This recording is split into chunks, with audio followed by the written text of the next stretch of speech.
good thing. I'm J.R. Greenwell. I'm going to be the moderator here today, and this is about humor, and how we incorporate it into our writing. So we've got 4 wonderful people here.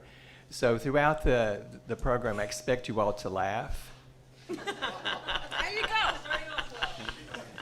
And don't laugh at us, please laugh with us. But I hope you're going to learn a lot today. When I was asked to moderate, I looked at these folks and I've read their books. And my publisher always laughs about me reading books, and I won't tell that story. But the genres are very different, and it was even kind of a challenge for me to figure out how do you incorporate, humor into this kind of genre. So it was fun. So I was trying to figure out how to introduce these folks without being too unprofessional. And I thought about with Christian, he writes about vampires, and he refers to them as bloodshade. But I didn't want to talk about that too much because it sounds like it's describing a color of a drag queen makeup, a lipstick, or even better yet, bad attitude. And then Jeffrey's book deals with sloths. Okay, this is corny, but I'm sorry, I meant to say sleuths.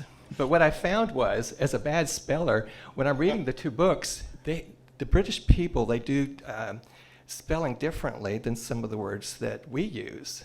So I got excited that I thought, oh, that's misspelled. But actually, it's not. Just here. I love that you got excited. Just here. Got excited. Maybe I belong to the empire after all, right? I don't know. And then I thought about Leona and her main character, Ani. She writes about this little butch lesbian who's worried about seeing in a pair of ruby slippers in order to get out of Atlanta. And I thought, well, that's a little misleading, too. So I better not mention that. And then I thought about Fay Jacobs, how to introduce her, because a lot of her titles include the word fry.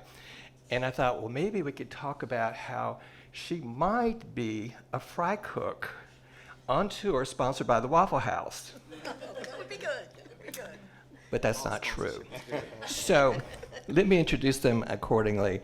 Christian Baines is, all your introductions are in the book, so we won't take time with that, is author of Sins of the Sun. Promote your book, please. And we have Jeffrey Round, The Shadow Puppet. And you could buy these upstairs. Leona Beasley, Something Better Than Home. And Fay Jacobs. Her new book is called Fried and Convicted. And I'm J.R. Greenwell, and my book is In a Whirl of Delusion, not to be forgotten as well. Thank you. Last year I wore a T-shirt. You got to be seen. That's a good idea. You got it. Yes, a good idea. Yeah. Okay. So I've got some questions I want to ask, and how many people are like new authors or wanting to be authors? Great. My first time coming here was in 2010, and I hadn't written much of anything.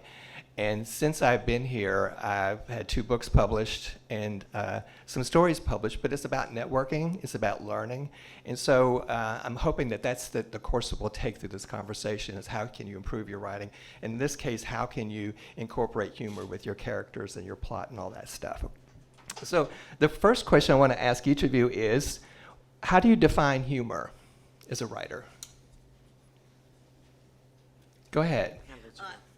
Writing that makes people laugh, but also think. And never being mean unless it's self-deprecating, or it's about Donald Trump, or Dick Cheney, or Miss Lindsey Graham, or Chick-fil-A, stop me. I know they heard you, but you can pull your microphone up Okay. closer, too. Okay. This is your Wrong mic. Next Oh, one. this one. here. There you go. Got it. All right, thank you. Okay. That's a good point. Jeffrey?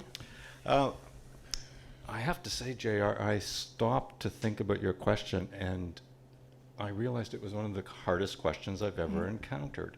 And I thought, what is like this question? And the other question, the corollary I came up with is, what is beauty?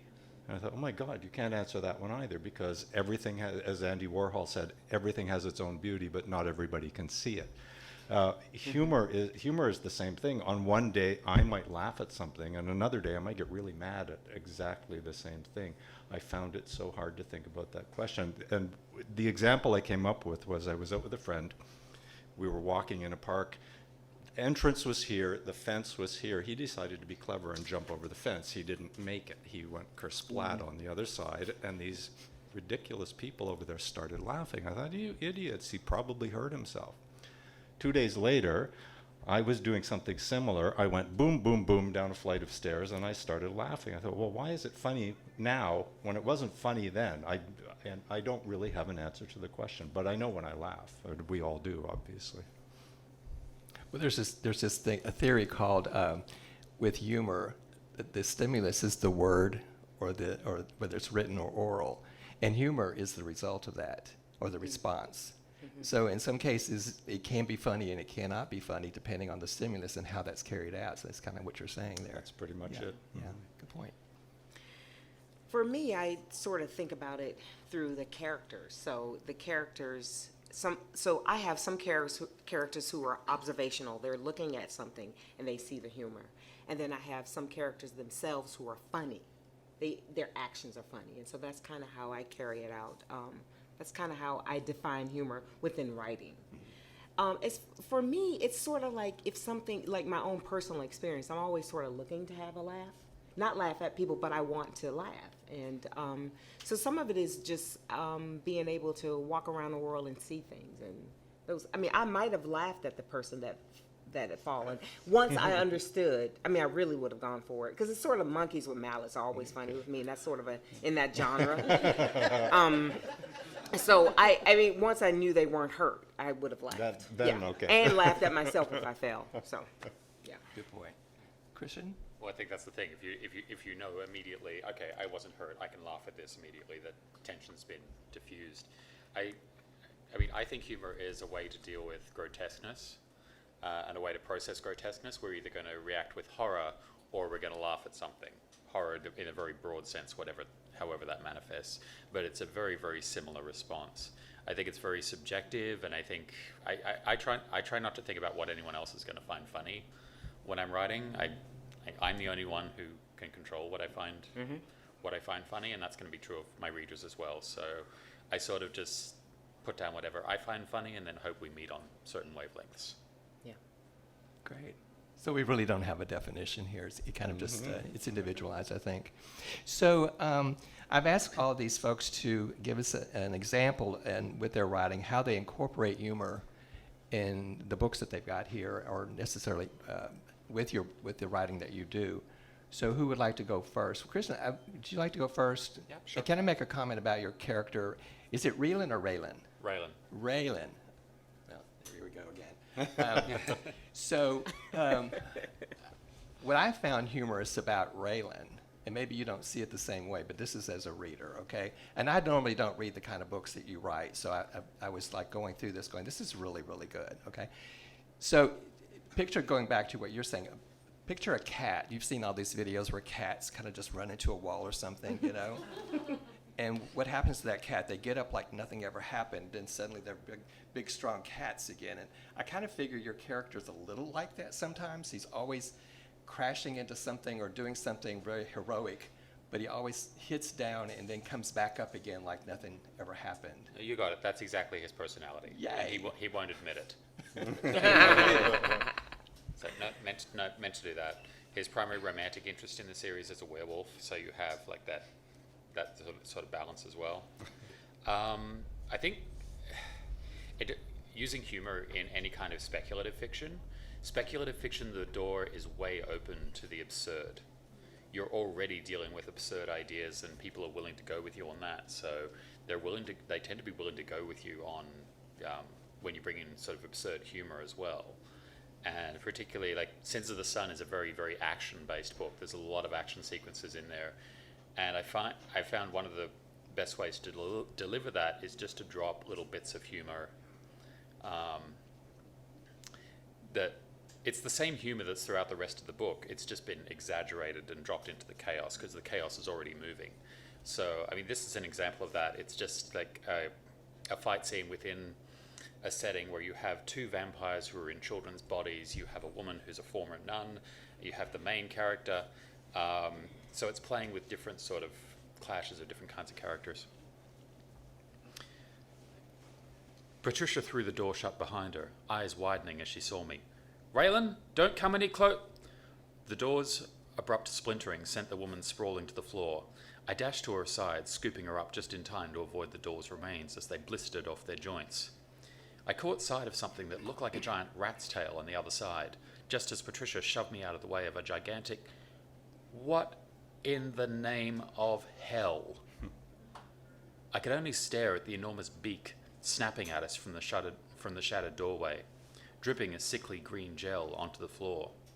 I didn't want to know what was on the other side of that beak. Out of the way! I turned to face the familiar voice, only to see a shotgun cock itself in midair, then fire with a boom that reverberated around the hall, sending two portraits crashing to the floor.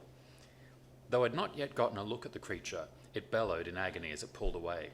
The childlike forms of Sophia and Georgios, the two premature bloodshades who guarded the Trust's ancient library, came scrambling through the door's remains.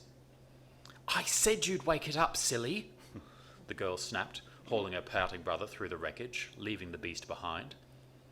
I just wanted a closer look at it, he grumbled, pulling a piece of gore out of his sister's uncharacteristically tousled red hair. Well, you made it very angry. Another bang silenced them both as the thing crashed its way around the Arcadia Trust's ballroom come emergency ward on what looked like thick, spindly legs. The girth of tree trunks, they were covered in a down of black hairs. Its body remained out of sight, which drew no complaints from me. What the hell is it? An extremely pissed-off abomination, Patricia answered. Kelvin? Yeah, one that's now blind, for which you're welcome. Thank you.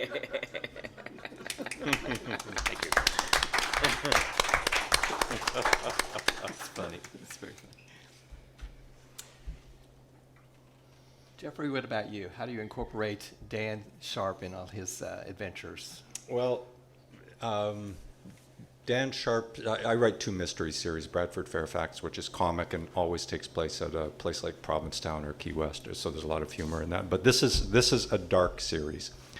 And this particular book is my invention of a story that did take place in the queer community in Toronto. There were 8 serial killings over 7 years.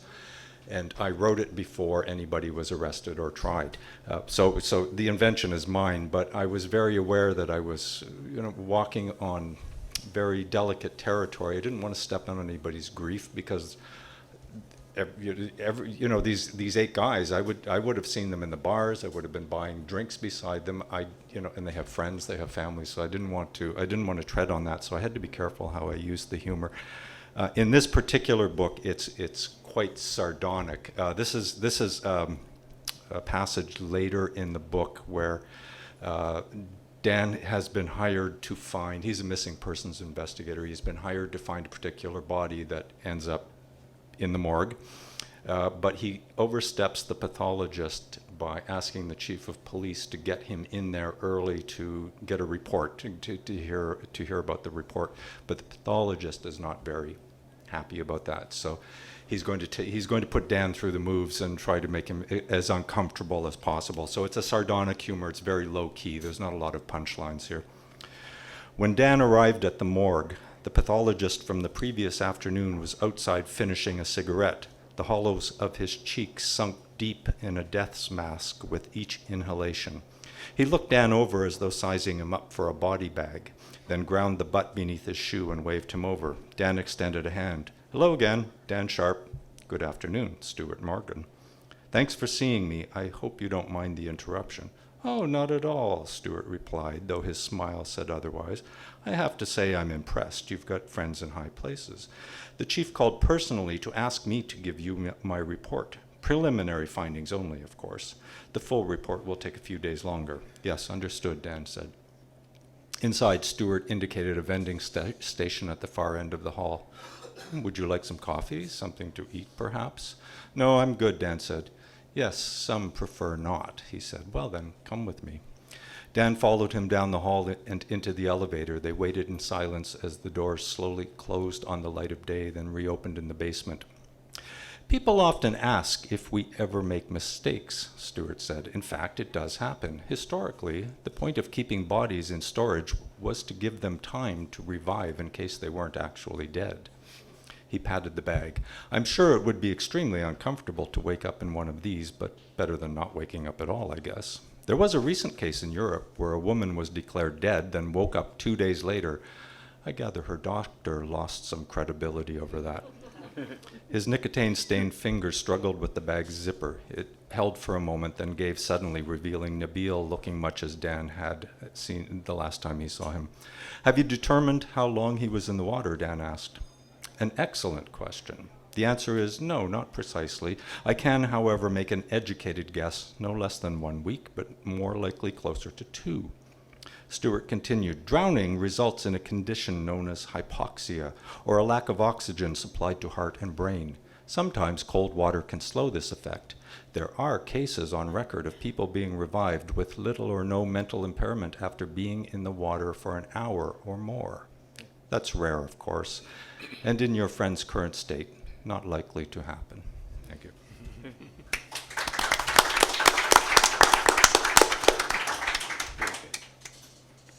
Leona, how about something better than home? Okay. So I'm going to read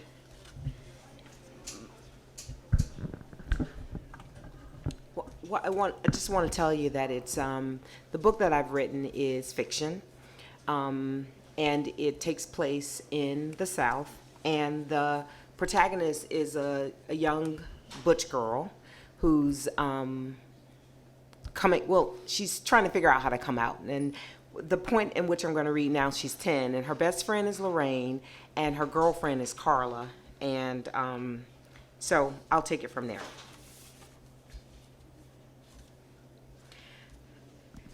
A week later, I stood on the basketball court where dust stirred. This would be the last year we played basketball with the boys. After this, they grew to think of girls as the lesser sex, and playing sports with us was futile and useless. Lorraine and I played with them in the morning before school and during my class playground time. Daryl Sterling was a plain brown boy with light brown eyes and the posture of a weasel. He teased me as we played ball. So I hear Charlene whoop your butt. I whooped hers back, I said. Yeah, but she won, he said. What could I say? She had whooped my butt, and she had won. That day during the playground time, I pretended not to watch Charlene while she watched me. Carla and Lorraine warned me to stay away from Charlene. Just run if you see her coming, Oni, Carla said over the phone. You need to get a pocket knife like me, then show it to her, and she'll wobble off, Lorraine said, showing me the blade. She only carried that blade for 3 days before her daddy confiscated it. Still, sometimes trouble has a way of finding you, even when you're not interested, even when you run away or carry a blade. I continued to pretend I didn't see Charlene as she followed me inside the main building to the restroom. As I finished and left the stall to wash my hands, Charlene appeared in the shadows with squinted eyes. I returned the same eyes. She stepped wide just inside the entrance of the bathroom. She stood like a gun-toting cowboy without a holster or a gun. The music of some old western played in my head. The sunlight shined brightly off the polished tile wall and surrounded me in a glow. We both felt in our glory. I moved slowly towards the doorway, and Charlene used her body to prevent me. Without words, I heard the battle cry and jumped to run into her or out the door to safety. Landing into Charlene felt like hitting a bed of bricks. My first attempt didn't move her, but another blow, I rammed her into the ground. Unable to move, I watched with fear as she managed to get up from the tile floor. She got to her feet, and I rammed her again, this time into the wall where we struggled in a wrestler's grip. Some girls who tried to enter the restroom had sounded the alarm. There was a battle being fought. Mrs. Perlman arrived first and held the kids outside the doorway. Charlene and I bounced off the walls and stalls as we struggled. We stood almost in a truce, breathing like animals at a Spanish bullfight. I gave one final blow and we charged towards each other. This time our heads butted and I landed on the floor while Charlene landed butt first in a trash can filled of soiled paper, smelly toilet paper, and other assorted garbage. Landing in the can wasn't the final blow. Being stuck in there was. Charlene wiggled to loosen the can without success. "Get me out of here," she demanded with the force in her voice. But it wasn't delivered with that usual punch. Frightened and titillated, I gulped in air while I watched her continue to struggle. Mrs. Perlman stepped into the restroom from her guarded post, and the kids from the playground poured in to see the spectacle. She looked at Charlene, then at me. Charlene took the opportunity to tell her part of the story. "Miss Perlman, that only Armstrong pushed me in this trash can," she said, as if I stalked and chased her inside. "Charlene, we can either talk about it now and then go to the office to see Principal Bradley, or we can return to the classroom and settle it there," Mrs. Perlman said firmly. "It's your choice." Charlene's silence answered, "I choose the classroom." Other teachers came in to clear out the mass of students. Mrs. Perlman gave me a little wink when she pulled me by my arm to help me. One teacher called the custodian to get Charlene out of the garbage can when teacher after teacher had tried unsuccessfully. Neither Charlene nor I were expelled due to some miracle or blood oath Mrs. Perlman secured with Principal Bradley. Perhaps my victory went beyond me. From that day on, I never fought at Hill Elementary School, and Daddy never beat me for being beat up. Lorraine bragged to whoever would listen I was her best friend. Carla and I secretly stole lip-lock kisses when we got a chance. The school embraced me as some type of dragon slayer, a hero of all things. But Principal Bradley saw things very differently.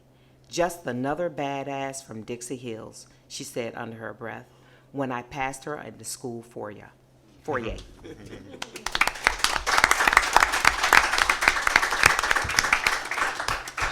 Let me say her entire book has that same tone in it. It's really quite wonderful. It really is.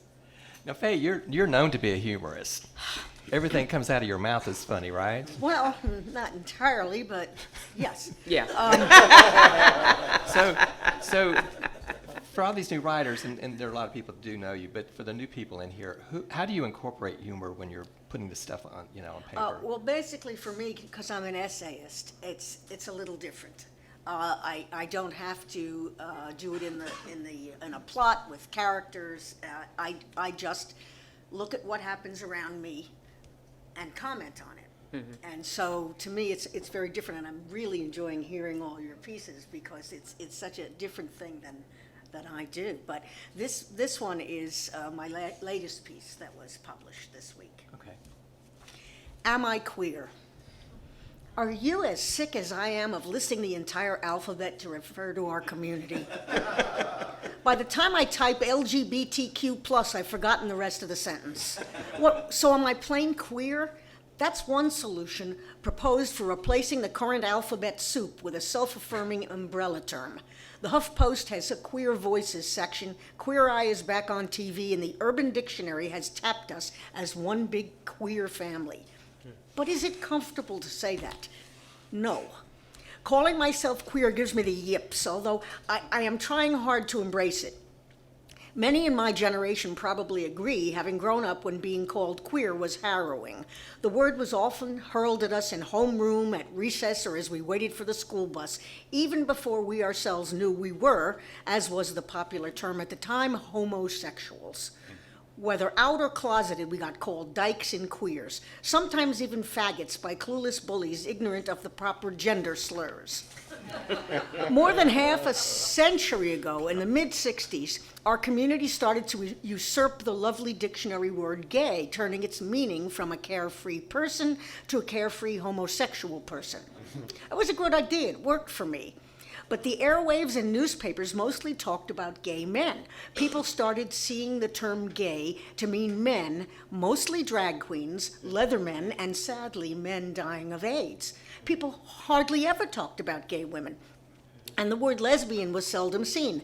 Gay was good, but for the women it was the beginning of the long-standing lesbian invisibility crisis. So smart lesbians everywhere set about correcting the record. The fight for the L word was on. I remember being part of the argument in the mid-'80s with the editor of the Washington Blade. I was lobbying for inclusion of the word lesbian on the front page of the newspaper.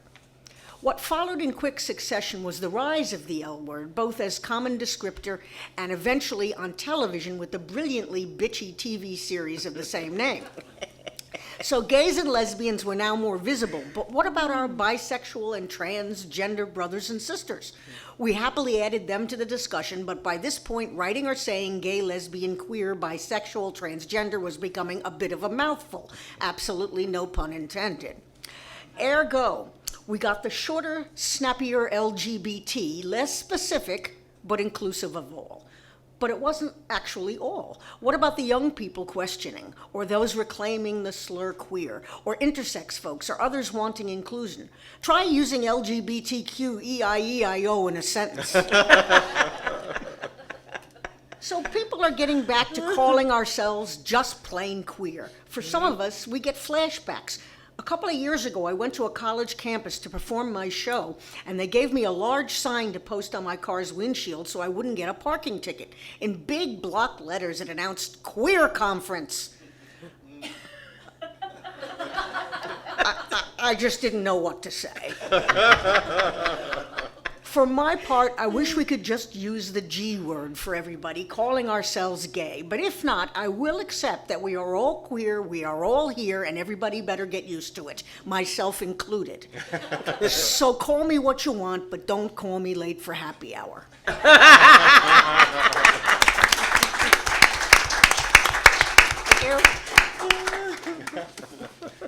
What can I say after that? I know, Goodness. right? All right, she's I do want to mention yesterday, I ran into a person at the funeral gallery. It's down here on Royale if you get a chance to go see some of the artwork. But they have some people that actually do shows, and they're great to go in and talk to. And this one young person was doing shows last night or something, but he was talking about how he'd draguated. And I'm going, okay, I've not heard that term before. And so sometimes when we think about the LGBTQ and everything that follows, part of that's a progression of the young folks coming on board, self-identifying, which I think is wonderful. It's fabulous. However, I still agree with you. Just give us one G word and let it rest with that too. Really? Yeah, or cute. With that said, when it comes to political correctness, how do you incorporate that into your writing? And or do you think about it as you're writing it, or do you don't even use it at all?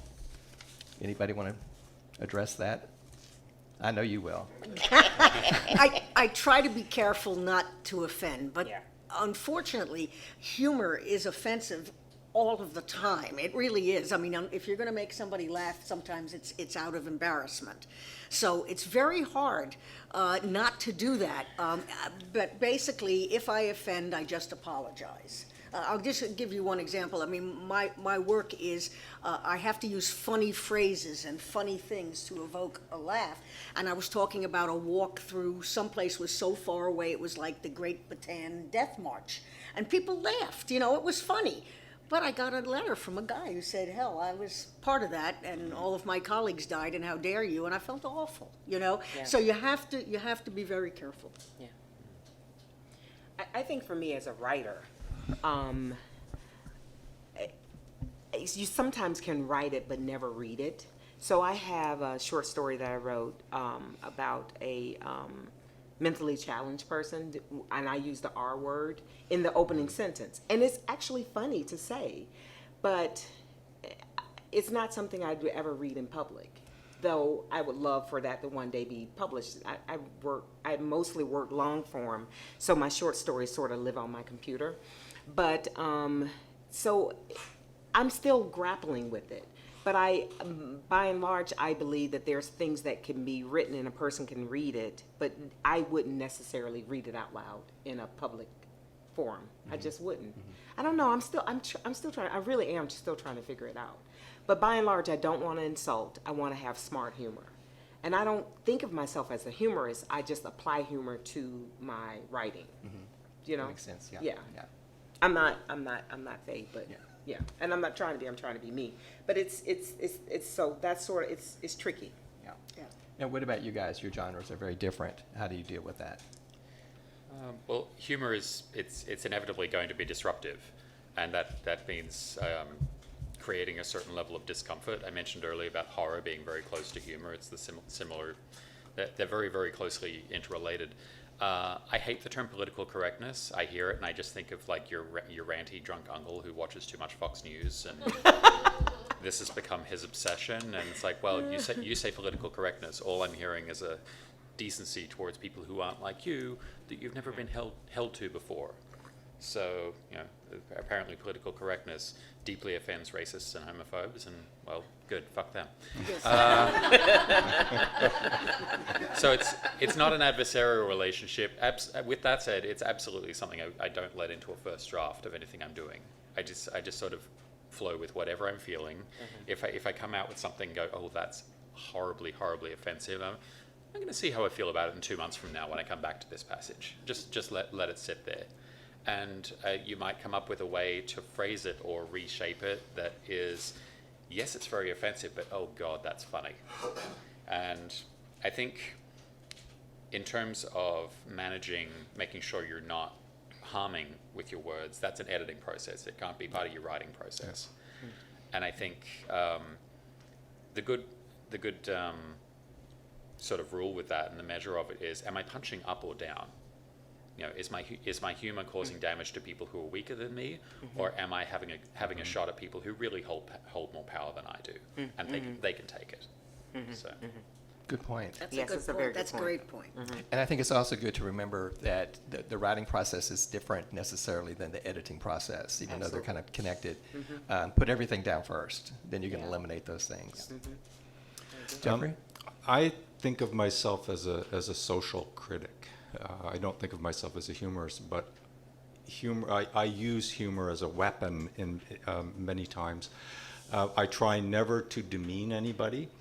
I will be very vicious about behavior that is abusive or demeaning to other people, and that's really where I will get heavy-handed there. Having said that, I let my characters tell me who they are. And if they are, if I put Adolf Hitler in a book, as the author, I'm not going to apologize for what he says, because then I am editing him and probably making him nicer than he would ever have been. So I will just say, here's this guy, here's what he says, what do the readers think? I will position it in a way that's useful to me, but the characters have to speak for themselves, I believe. Yeah. Good point. I just want to add that usually what I do, I like to be offensive, but I create characters that are offensive. I think sometimes we can use those terminologies that we find that bother us, that we shouldn't be using, and we can learn from those characters by showing how horrible they are, and how sometimes because they're so horrible, they're almost very funny. Yeah. That's building on that stereotype. So it's not promoting that thought, it's just basically demonstrating it and what it looks like. Anyway. So what is the biggest influence in you as far as your humor? Like what or who in your life influenced your sense of humor? And I'll speak from just an example. For some reason, I love 70s sitcoms. I always have and always do. And if you read my stuff, you'll see a lot of, I always think about the sitcom entrance. I always think about the segues from one thing to another. I don't know, it's just really, I never thought of it before until I started writing going, what is this about? And then suddenly I realized that, I've been watching too many sitcoms in my life. And, but it influenced my writing. So what about you, Leona? I feel like for me, it was the environment that I grew up in. So growing up in the South, in a community that was largely older black folks who had migrated from smaller towns to a bigger city, they were extraordinarily funny. And some of it was things they did, words they said, phrases they had, and sayings that they used. And so that I think that's where the humor was born, because there was a lot of humor in my house. Yeah, and it wasn't a perfect house. I just want to be clear, so because that's not true. But I think that even with sort of the the traumas or the things that were happening around, they use humor to take care of themselves, and so I adopted it. Great. Thanks. If you've heard me talk before, you may have heard the line that I repeat, because my father told me that nothing is ever so horrible if it's worth the story you can tell. And that's how I live my life. And so basically what I do is write about true stories and true experiences, even if they're horrible for me or me and my friends or whatever happens. And I sort of started to study that when I started writing, and two of the people whose work I studied were Irma Bombeck, who had the knack of making people laugh on everyday things that people could relate to. And I tried to do that in the gay world. And the other one is the late Bob Smith, if you ever read his work. And God bless him. And he was hilarious. And every word he wrote, I have studied. And I just adore him. And that's where I got my inspiration. I grew up pretty much on British humour and British sitcoms. So the Pythons, the Goodies, Yes Minister, as I got older and could start to understand it. And even it's like to more recent examples, although it's, oh my God, it's 20 years old now, League of Gentlemen and things like that. So I'd say British humour has been a much more consistent influence on me than, say, American sitcoms. And then British sitcoms are more popular in Australia as well. The American sitcoms are all there and accounted for, but I think our sensibility is a little bit closer to the UK's. So yeah, it's just a matter of what resonates to you. I think, if I don't mean to interrupt, but I think the British invented the sitcom first. I think the Americans kind of adopted it with their versions that were always censored. Don't you think? Well, they're interesting to compare because they work to completely different rhythms. Yeah. The American sitcom has a very consistent rhythm that is in every single episode. So it's kind of interesting to watch from that perspective. But British humour is, so much of it is about class. It is all about class, and it's usually it's punching up and artists siding with the working class and making fun of the upper class. And I sort of noticed that it wasn't really intentional, but it really started coming through in the Arcadia books. Because they're set in Australia, they're set in Sydney, so there's a number of these, only about a third of the cast is actually Australian. A lot of the other characters are European imports, or I have no British characters and I have no American characters. With great love to everyone in this room, we are not to any shortage of American and British characters in urban fantasy. I didn't feel I needed to add more. Here, here. So I'm going to use my distinctiveness that way.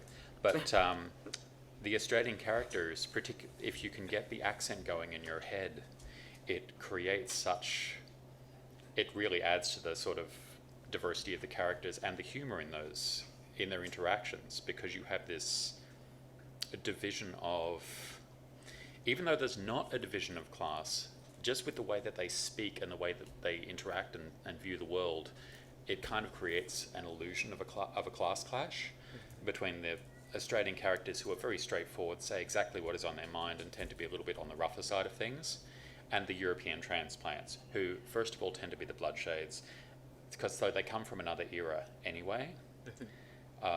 So you can create some interesting sort of culture clashes there. Jeffrey? I have to cite my mother, who is a very sweet woman, but has a tongue that really cuts when she wants it to. And the example I keep going back to, when my partner and I bought a house about 25 years ago, my parents never came to the city, Toronto, because they didn't like the city. But they did come to give the stamp of approval on the house, and my mother stood back. It's semi-detached, so it's two houses split. My mother looked at it and said, "So why'd you buy half a house?" So, but she generally is a very sweet person, very generous, very giving. But when she had something to say, it was boom. She just kind of got it out. The British humor as well was very strong with me. I grew up on Monty Python, and I love the absurdist stuff. You know, the guy who goes into a cheese shop and is told there's no cheese. I mean, I just, you know, as a kid, that just fired my imagination to no end. In terms of writers, I don't think I really got a lot of humor from books. I don't know why. I started off with Hardy Boys. There was probably humor in there, but maybe I didn't get it because I don't remember them being very funny. Agatha Christie is really, her humor is really, really understated if you're an Agatha Christie fan, and I do appreciate that. So I guess I tend more to the British side of things. When I look at Canadian culture, I think, okay, we're sort of halfway between England and halfway between the States, but we're not really either. We're very apologetic about a lot of things. And I haven't quite decided what the Canadian flavor is. I know when I see it, but I can't define it. Just, you know, what is humor? I can't define Canadian humor more than any other style of humor.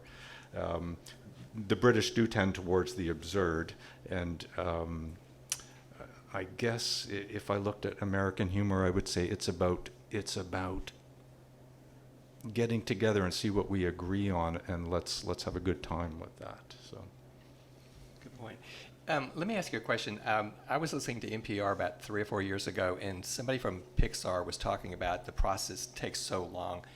And the biggest fear that they have as writers is what's funny today may not be funny tomorrow. Especially if you've already spent all that time and money putting it, you know, in production. So when you're writing, do you think about your the humor that you're using? In a sense, is it timeless, or do you think it'll be funny once that? Because, you know, sometimes a book isn't published for quite some time, and will it be as funny then? And if it's political, does that affect that? Because I don't know if you ever watched Colbert. I love Colbert, but 2 weeks out, it's not funny anymore because it's kind of old news in a sense. Does that affect you when you're writing with humor at all, any of you? I try not to be topical. I like to get behavior, and behavior it's eternal, right? So this kind of behavior versus something more serious.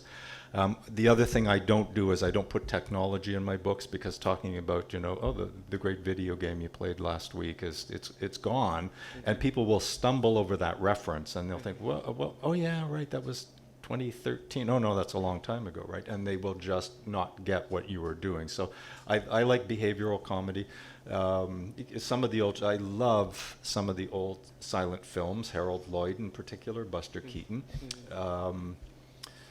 So I think those things do stand the test of time because they're about human beings doing ridiculous things. Good point. You've got to sort of latch on to those consistent targets that aren't going to change dramatically over years. I've sort of learned the hard way with my books not to put specific references that can be identified and pinned to a certain time period. It's a question of how long a joke can continue as well. Like we were talking about sitcoms. I find most sitcoms are really, the successful sitcoms, most of them are really good for 2 seasons. After that, things either settle into formula, or it's sort of, you're really only going to hold on to the diehards. Sheldon, I'm looking at you.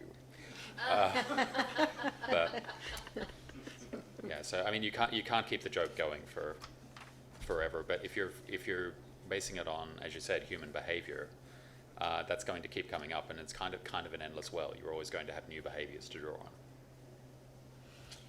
I have that problem because I'm a columnist and I write every couple of weeks, and I'm published, 15 times a year, and then these books are compilations. I felt it was a terrible problem, and I really worried about it, but I am absolutely topical every time it comes out until I had a review of one of my books, and I asked, I guess it came out in the paper, and somebody said Fay's books are no less than 20 years of gay and lesbian history. And I thought, oh shit, that's, really amazing.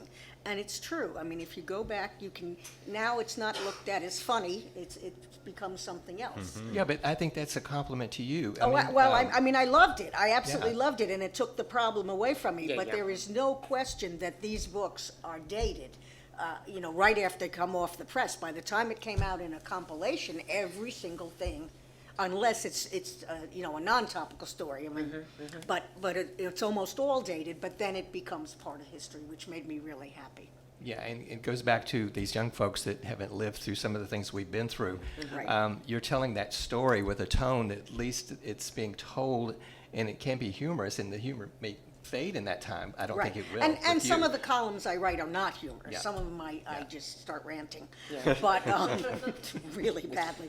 But but it really made me feel good that they at least accepted it, because the minute you go to press on something, as you say, 2 days later, it's really not that topical. Yeah, yeah.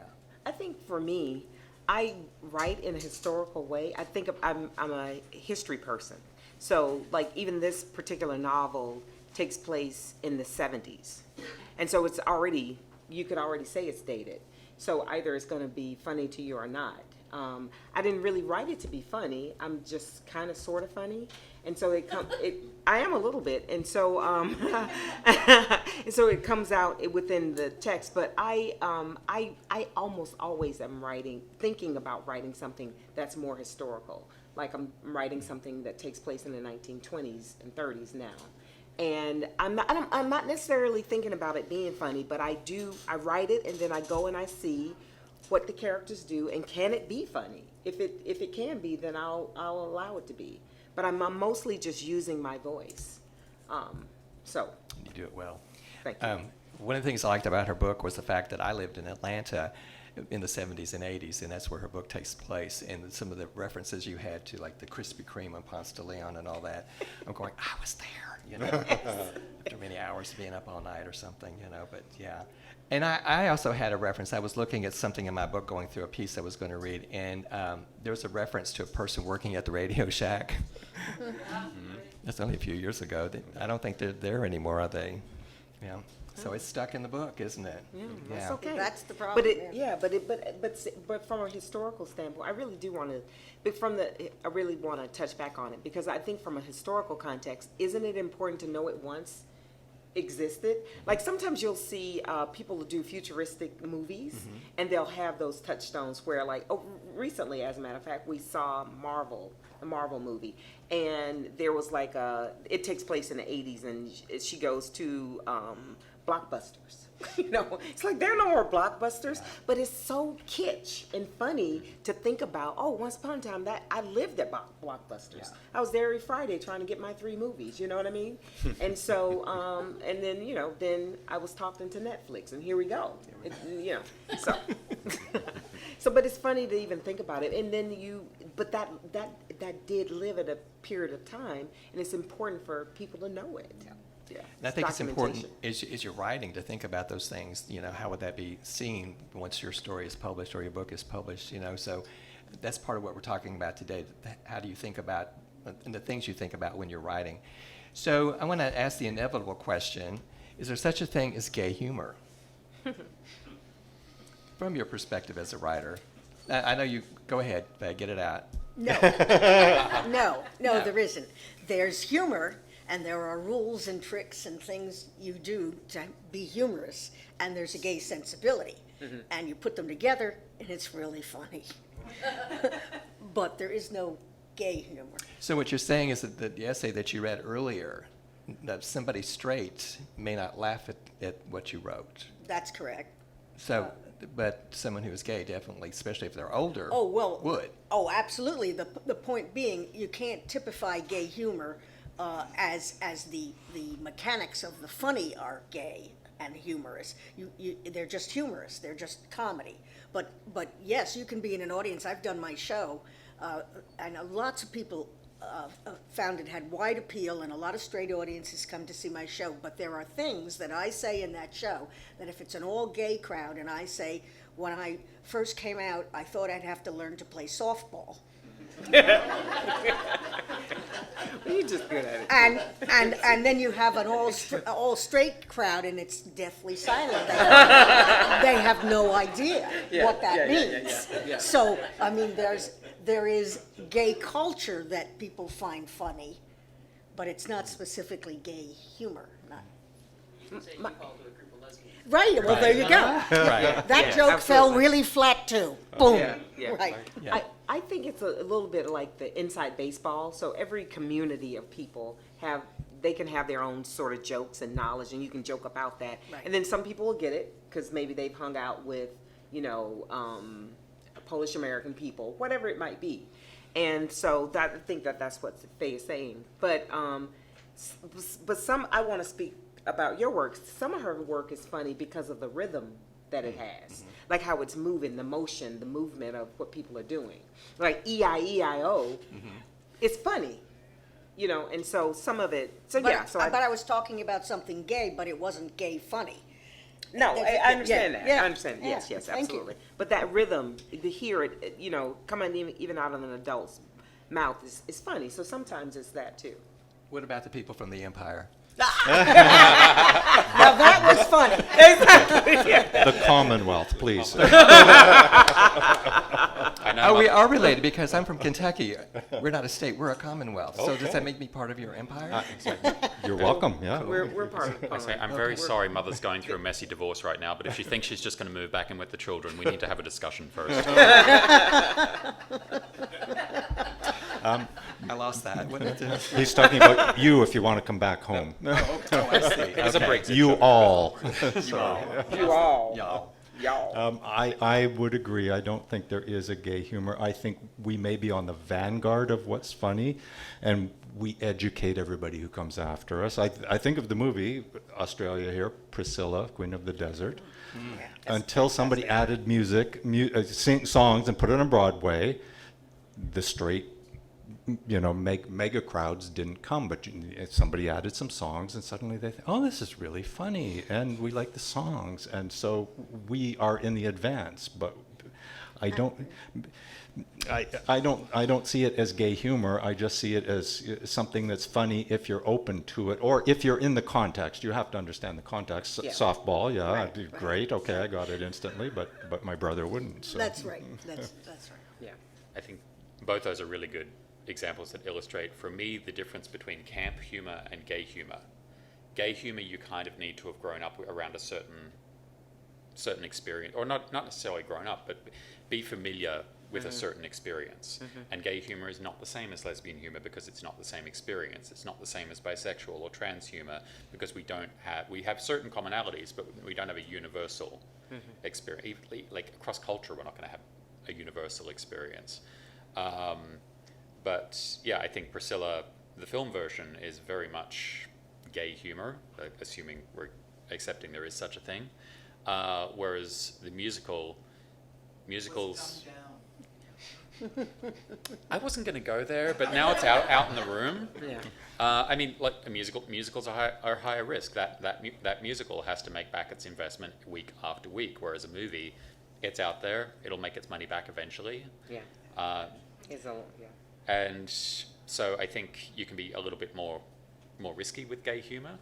And a really important distinction, gay humor, you're allowed to acknowledge that we have sex and that it's kind of awesome. Straight people,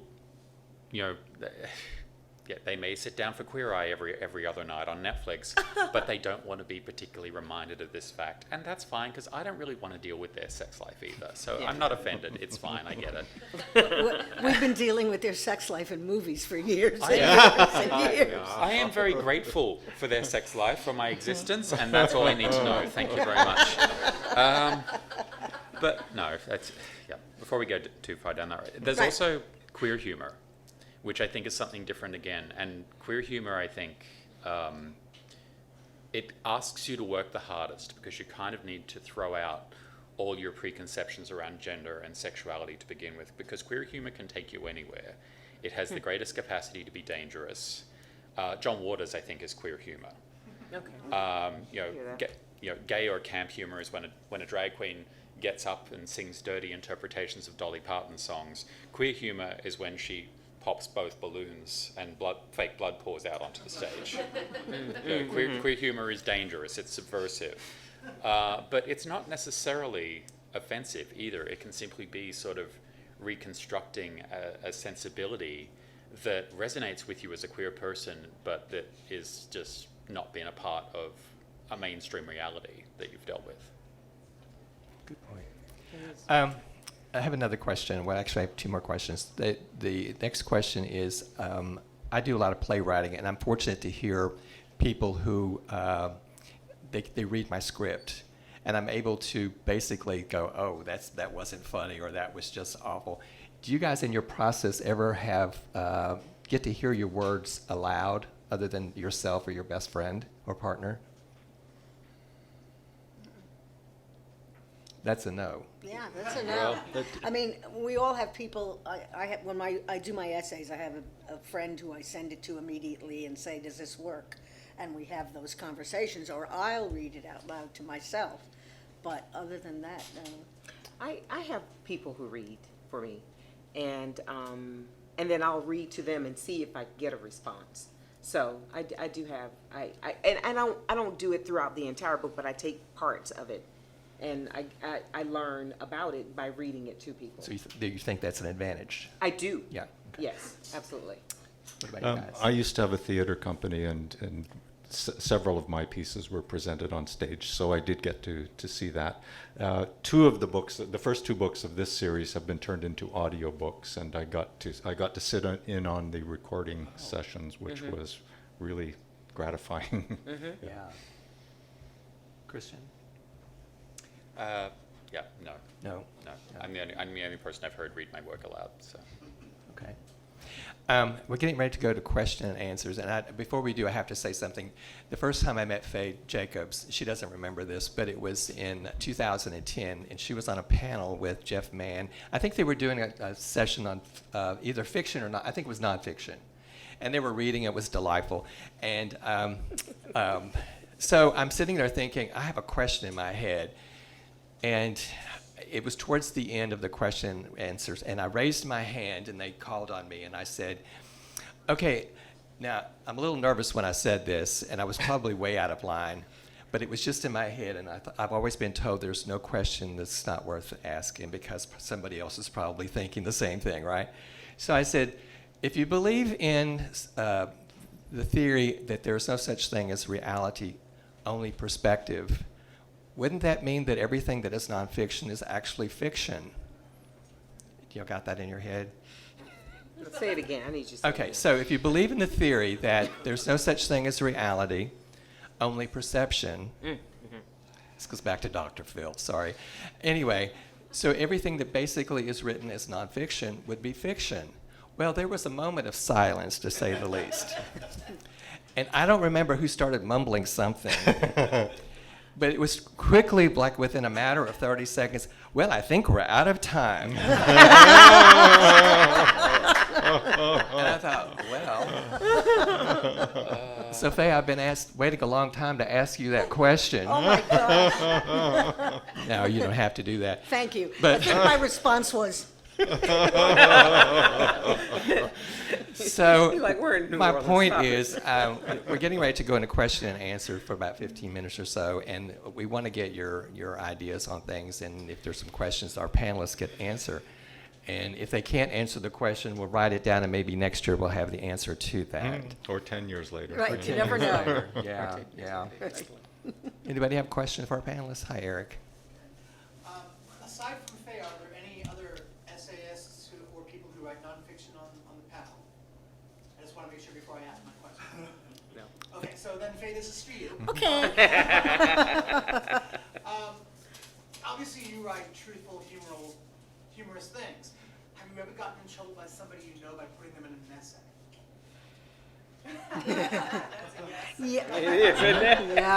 Yeah, I have, but it was okay. I wrote something that my sister did, and there's just so little chance of her ever reading anything that I write, and it turned out it was in a copy of the magazine that was on the coffee table when she came to visit. But I really don't care. It don't care. Repercussions? Did she yell? Was she eventually get over it? I mean, how was it handled? She was embarrassed a little bit because I was talking about the fact that she's a cat hoarder and she lives with 29 cats, and it was a funny story, all right? I mean, there's not enough Benadryl in America for me to go to her house, okay? And that's what I wrote, and, you know, that's what happened. But really, mostly not. Yes. First, I want to apologize. I was late. I thought I was supposed to be somewhere else, and I was supposed Well, to we saved that seat for you. Yes. Thank you. Yeah. So before I ask this question, did you already talk about the mechanics of writing humor? I think we touched on that a little We bit. touched on it, but Well, I'll risk asking this, and if you've answered it, you can just and I'll move on. So I'm a comedian and also a writer, so I study comedy. So when you're writing comedy, or humor rather, do you think about it mechanically? Do you read something and say, ooh, this could be tighter, funnier, or is it more just like a intuitive, emotional thing? Like you said, you write, it's your voice, so, and you're inherently funny. But, I'm good. I'm not gonna be able to live that down, but yes. Okay, yes. Or live up to it. is that question clear? Yes. Yeah, the question's clear, and I think these three writers have a completely different perspective, I think, from mine. Might be, yeah.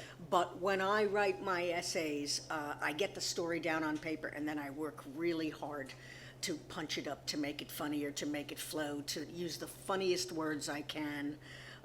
You know, I teach a class in writing humor, and it's all about mechanics, and that's what's important.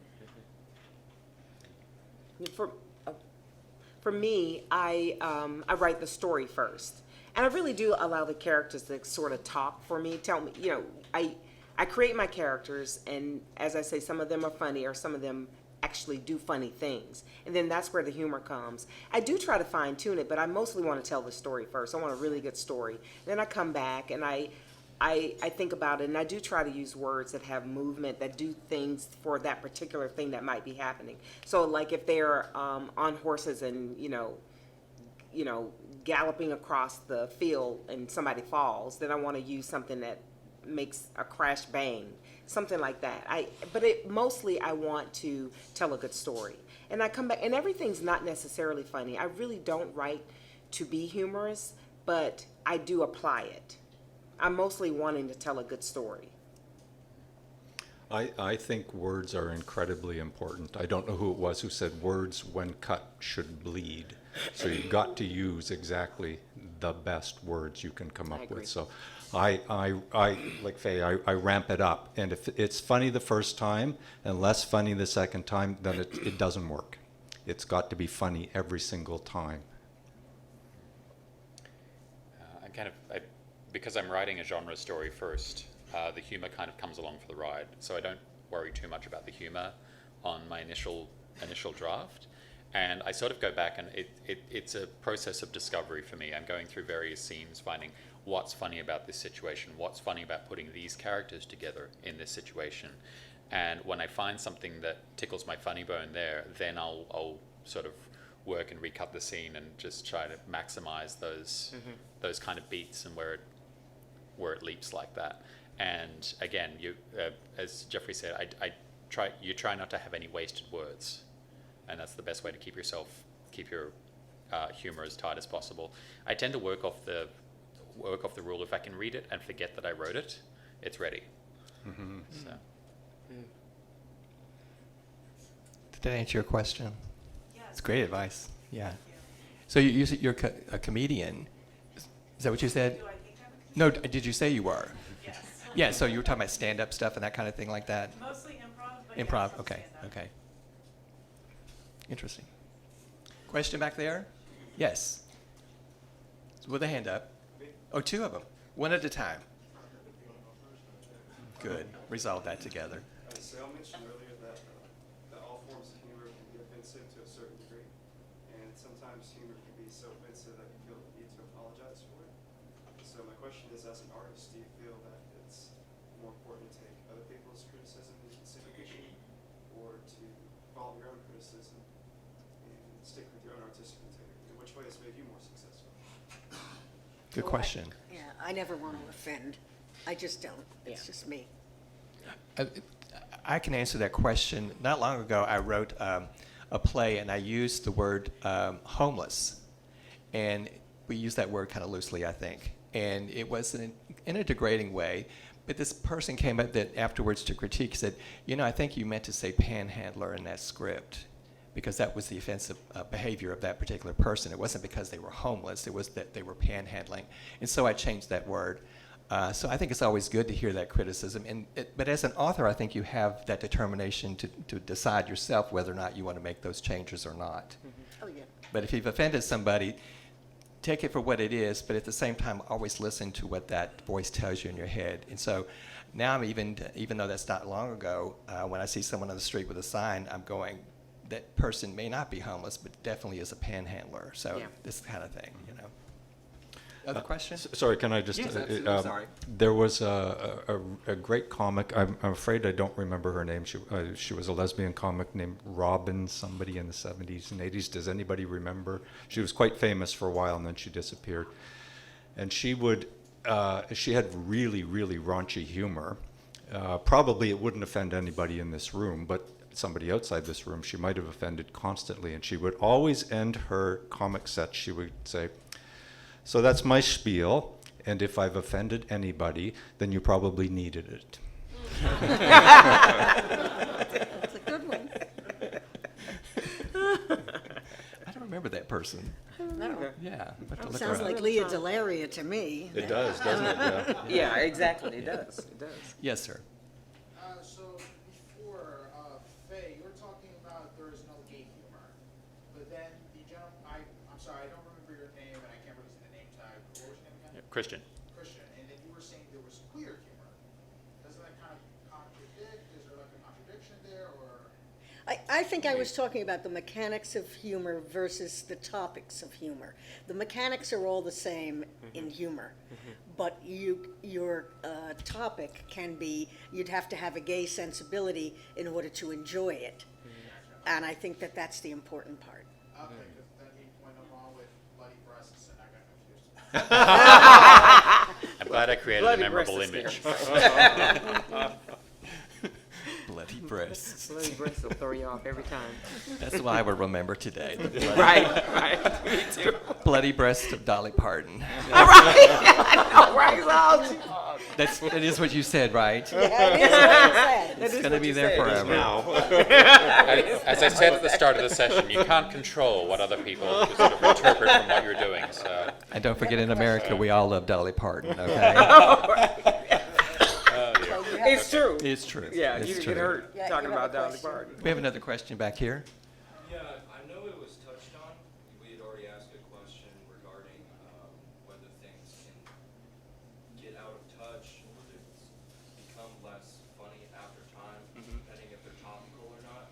And Christian, you were talking about punching up rather than punching down.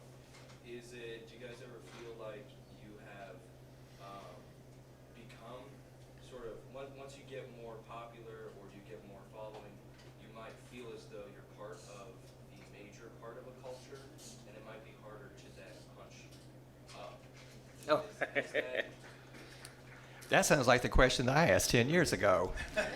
No, it's actually, I'm sorry. It's one of those things you have to think about that. I think that's a really good question. And I think, in other words, what you're saying, if you become popular as a writer, do you become part of that culture and maybe fade with it, or do we have to? yeah, so.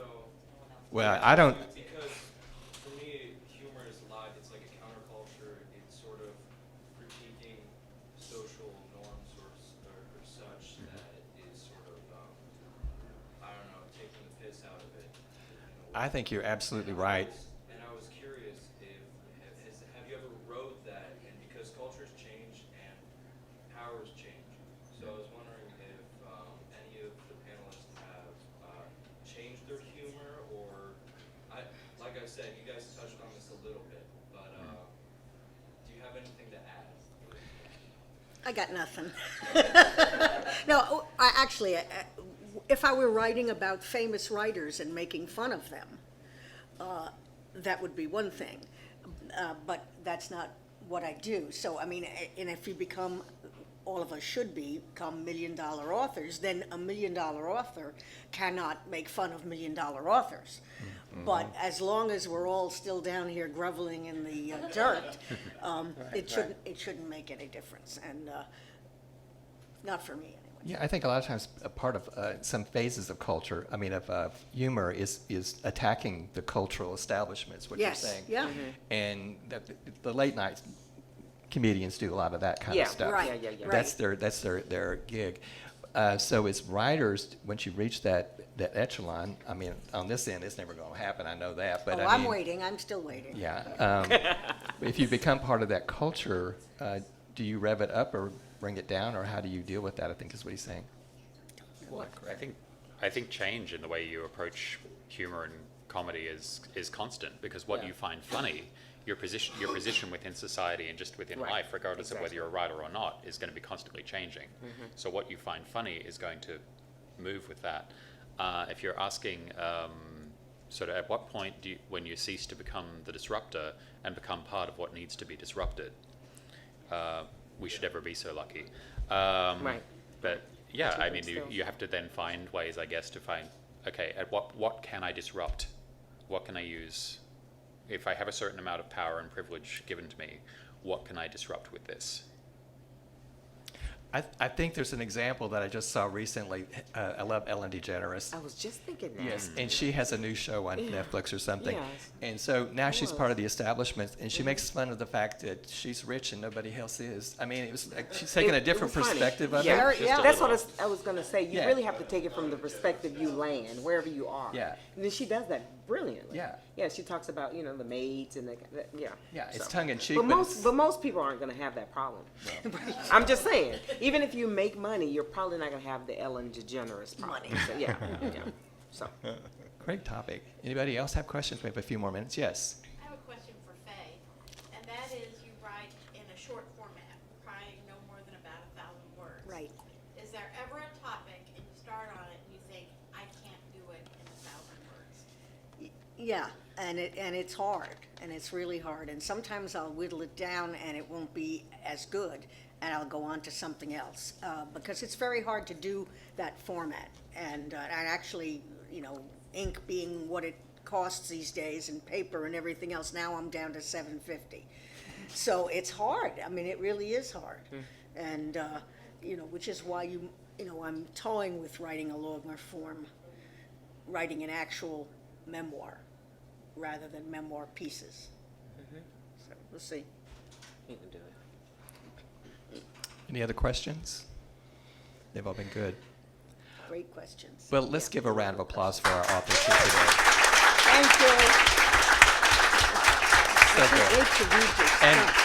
Now, I- you got me peaked. Now I will gotta also go get encourage you these to books. buy their books. They're upstairs. the books are We're all upstairs. trying to make money off that too, right? Yes. Got to get home. Gotta get home. Yeah, gotta get home. Thank you all. That's hilarious.